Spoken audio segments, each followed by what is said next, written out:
What men continue to want, one woman cannot possess. Even if it's wanting to have sex every single day. One woman cannot possess that because they're going through different emotions and changes and, their cycles, and if they're pregnant or if they have babies and they're going through postpartum, different things like that. You can't provide that naturally every single day.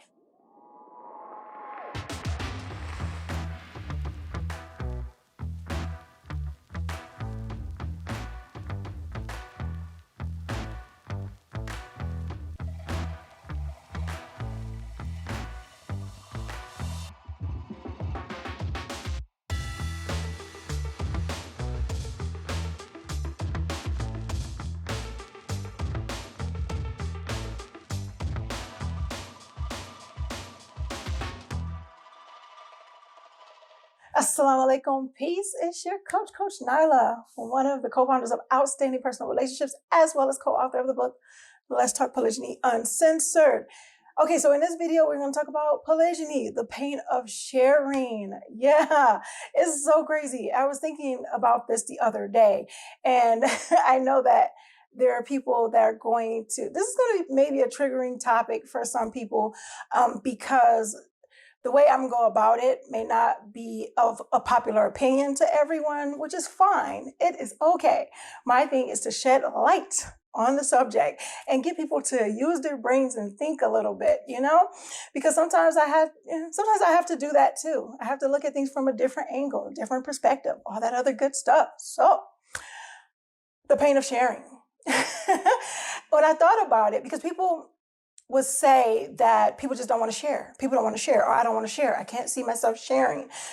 So when I hear that a lot, or I see it a lot, and yes, let's get the disclaimer out there. Not even a disclaimer, because it's not a disclaimer. For one, I'm a coach.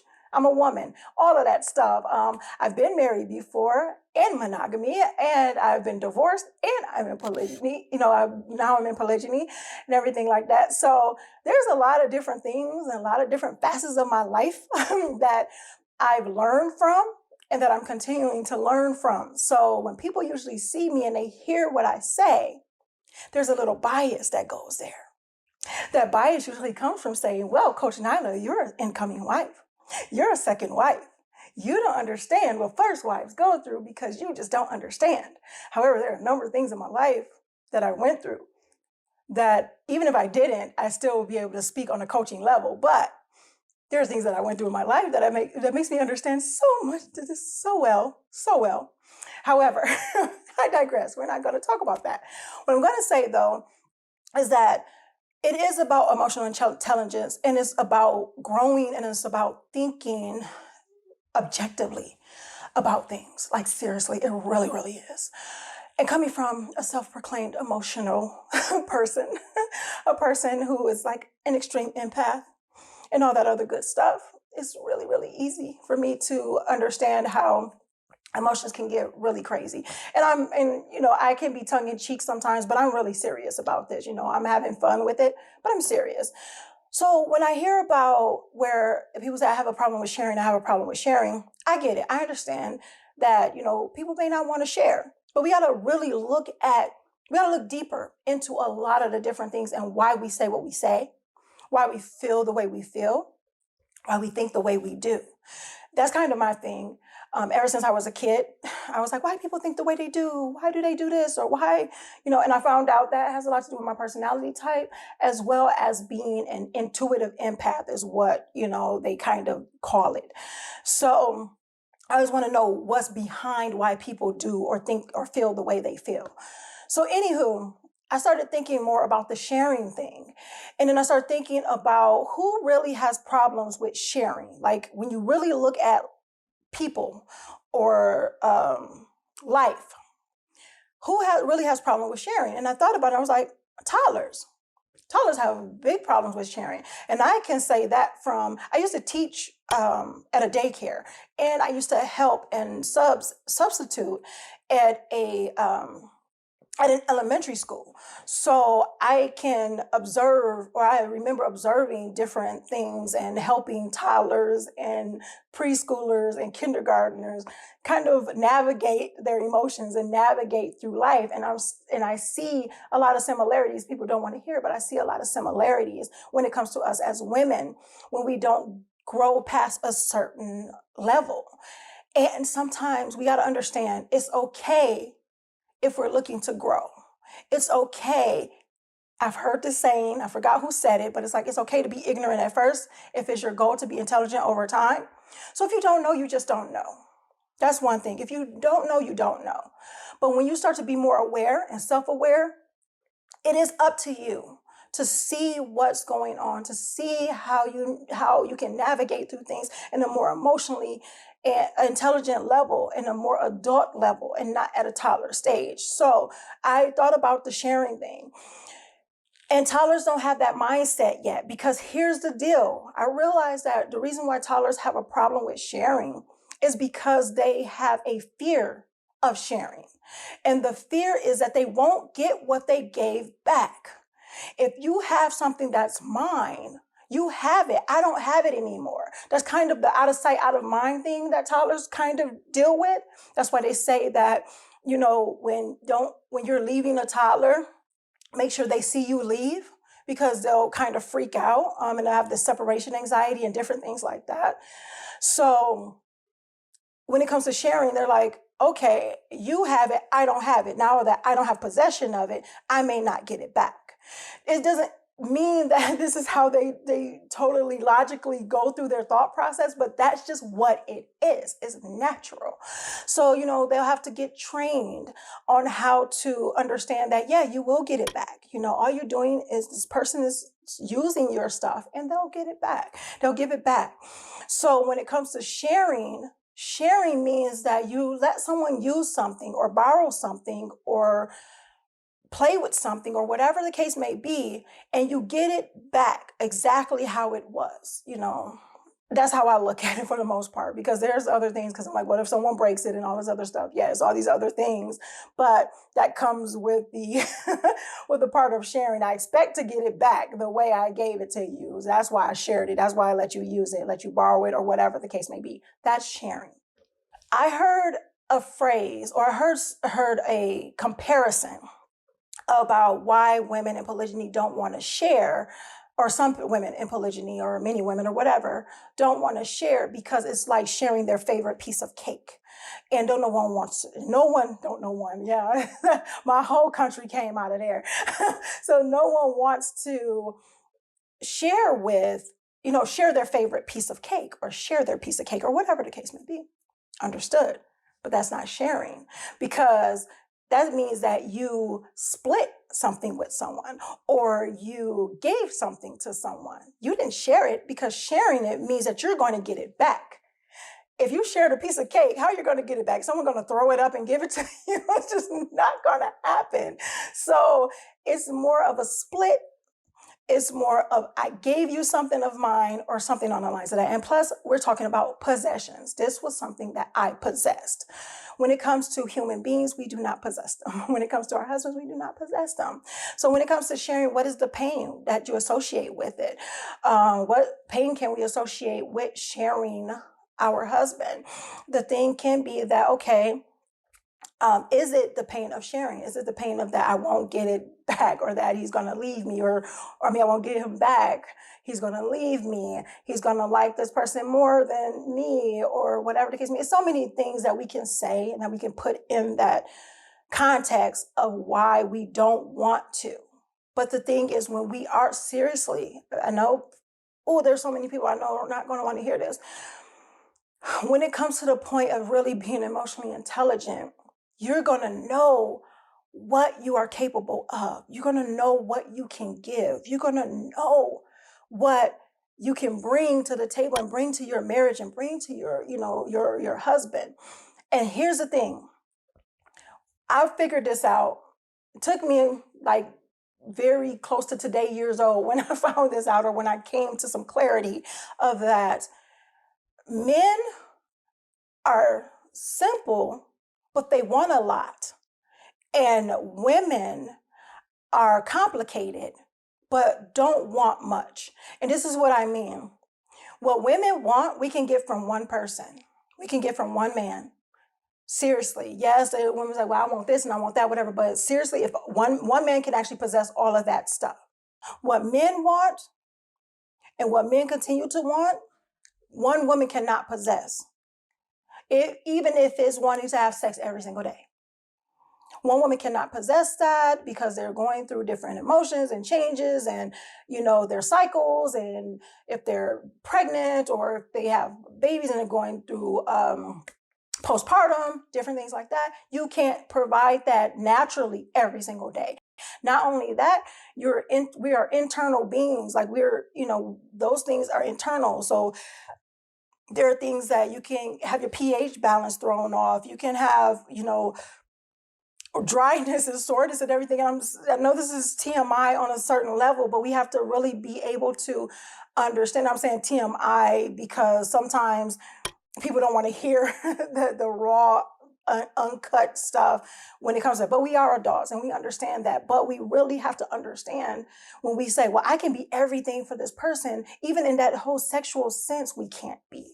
And then even in the emotional sense, we can't be. Because regardless of what people want to believe or not, men do crave the emotion, the emotional comfort from their wives.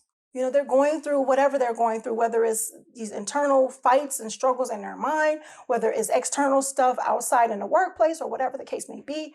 They crave this comforting energy. And sometimes we are not always there. And I get that, even if we want to be, because we do have our own stuff going on. We do.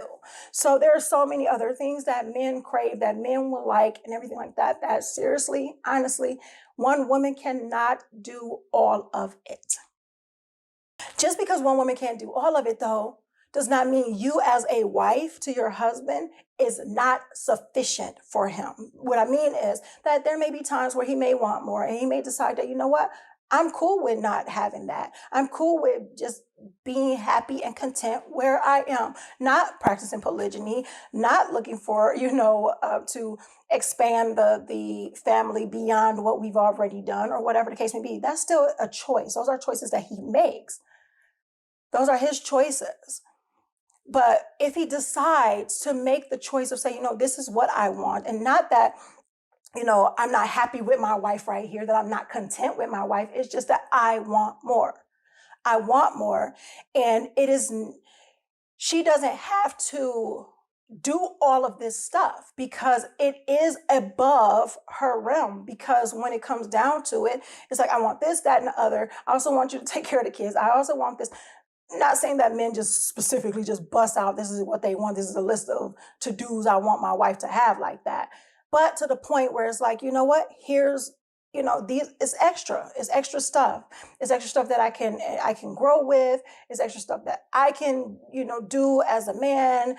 It's these extra things.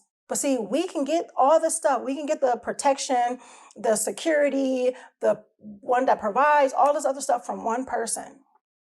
One person. We are monogamous by nature. Women are. Men are polygynous by nature. They really are.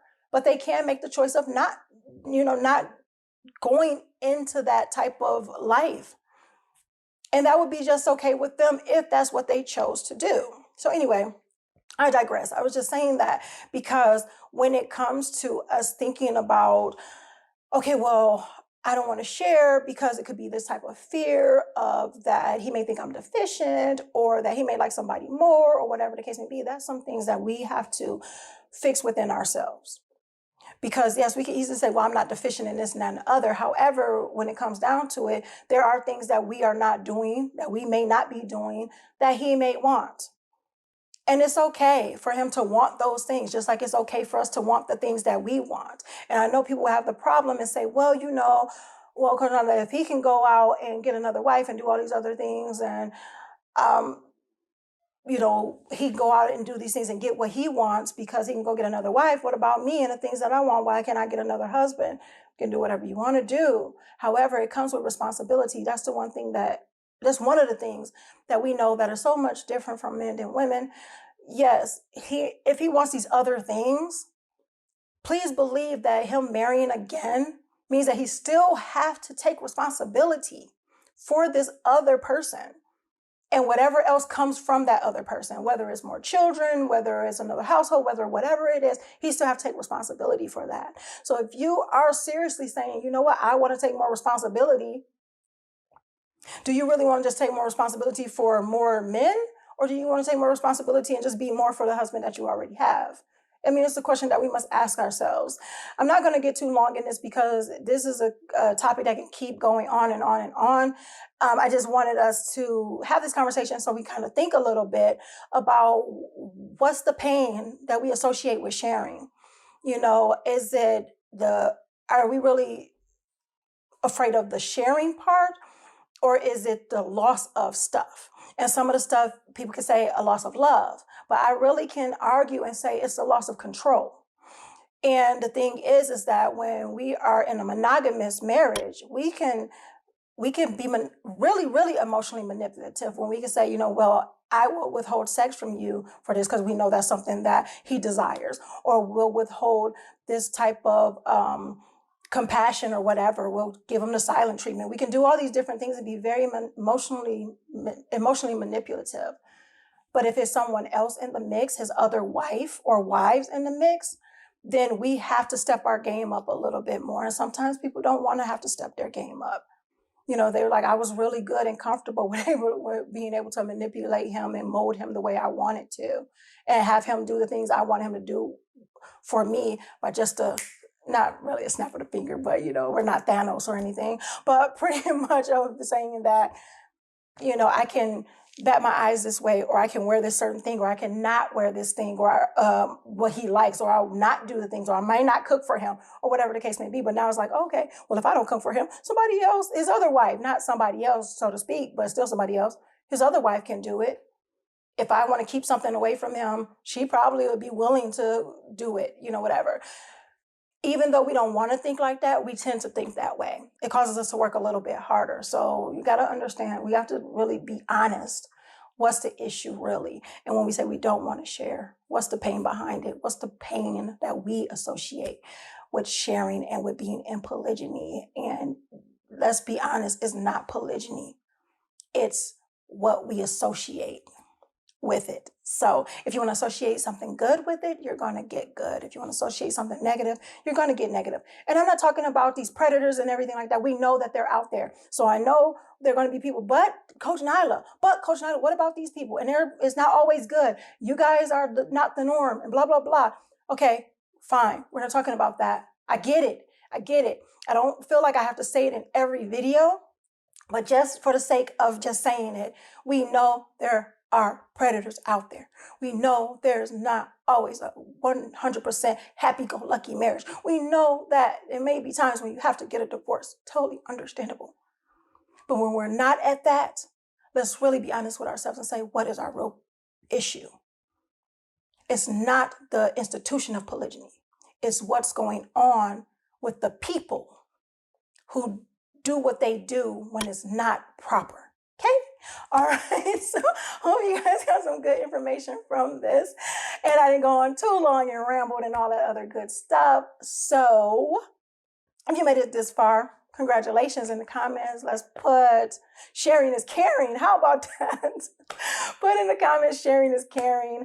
I'm so happy to, get this information out to you guys, and let me know your thoughts about this in the comments. I know you guys are going to do it anyway. I didn't have to tell you or even ask you. I know you're going to do it. So anyway, if you guys got some good content from this video and you find it beneficial, make sure you share it, because sharing is caring. I want you to put that in the comments.